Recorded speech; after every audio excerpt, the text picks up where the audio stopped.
नमस्कार। कोई व्यक्ति जिसे हम आप चुनकर संसद इसलिए भेजते हैं कि शायद यह व्यक्ति हमारी आपकी आवाज बनेगा। मैं बात कर रहा हूं opposition of leader Rahul Gandhi.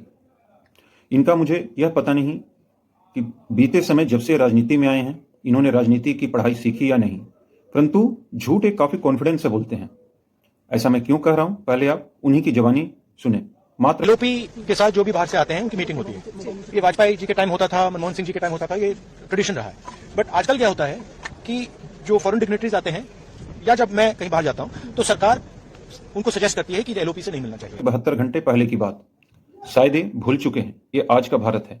जरूरी पड़ने पर दफन किए हुए अस्थि से भी सबूत इकट्ठा कर लिया जाता है।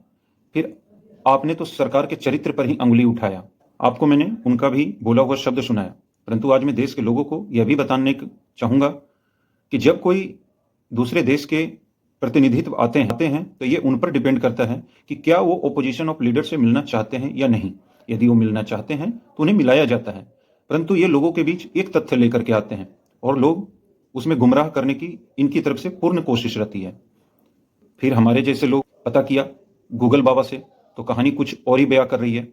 इनकी पहली मुलाकात 10 जून 2024 को बांग्लादेश की प्रधानमंत्री शेख हसीना से हुई, जहां इनकी मुलाकात हुई। दूसरी मुलाकात 21 अगस्त 24 मलेशिया के प्रधानमंत्री अनवर इब्राहिम से भी हुई। तीसरी मुलाकात 8 मार्च 2025 को न्यूजीलैंड के प्रधानमंत्री क्रिस्टोफर लक्सन से भी मुलाकात कराई गई। चौथी मुलाकात 16 सितंबर 2025 को मॉरिशस के प्रधानमंत्री नवीन चंद राम गुलाम से भी कराई गई। अब आपके पास दोनों तथ्य हैं, एक राहुल गांधी ने बताया, एक मैंने आपके बीच रखा, देश के लोगों के बीच रखा। आप इस पे सोचिए कि जब हम किसी नेता को जिता के भेजते हैं, वहां जाने के बाद वो हमसे कितना सच बोलते हैं। इनकी बातों पे भरोसा करके कहीं भी प्रोटेस्ट करने मत चले जाइए। सोचिए, समझिए, फिर कुछ कीजिए। और मैं उनसे कहूंगा मत कीजिए ऐसा, जितना पाओगे नहीं उससे ज्यादा नुकसान हो जाएगा। शायद आपको पता नहीं, मैं बताता हूं। सच जैसे बादल सूर्य को ढकने की भरपूर कोशिश करता है, परंतु उसकी तेज के आगे दम तोड़ देता है।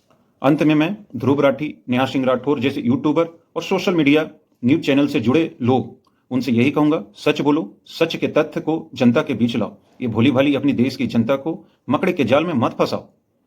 चाहे पक्ष हो या विपक्ष, जो गलत है उसके बारे में बताओ, वरना जैसे शून्य शून्य से मिलियन में गए हो, देर नहीं लगेगा शून्य आने में।